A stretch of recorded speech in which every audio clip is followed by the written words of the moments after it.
السلام عليكم، ازيكم؟ يا رب تكونوا بخير. يعني انا واثق بنسبة 99% ان دايما اي حد بيبدأ يعمل اي حاجة جديدة بيجي في دماغه السؤال بتاع هي دي الحاجة دي بتاعتي؟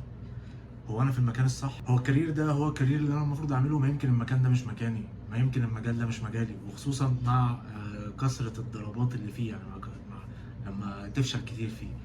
ده كمان في ناس ممكن تبقى ناجحة في الحاجة اللي هي بتعملها وشاطرة فيها جدا، ويسأل السؤال ده: هو المجال ده مجالي؟ هو المكان ده مكاني؟ طيب انا دلوقتي اعرف منين ان الحتة دي حتتي؟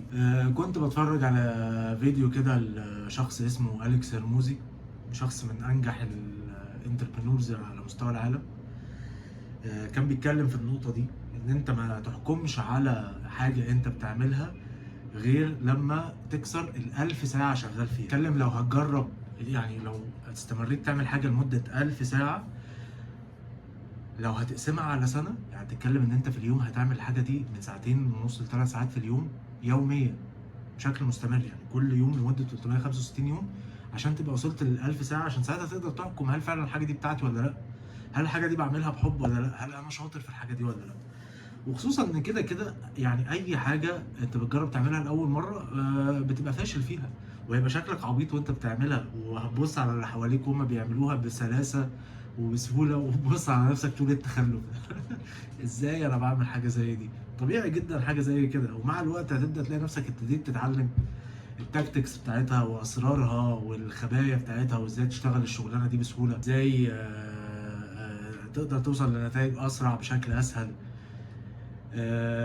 فرسالتي لكل شخص بيبدأ حاجة أو بيعمل حاجة بقاله فترة وهو مش حاسس إن الحاجة دي مجاله، أو مش حاسس إن الحتة دي حتته: ما تحكمش عليها غير لما تعدي ال1000 ساعة.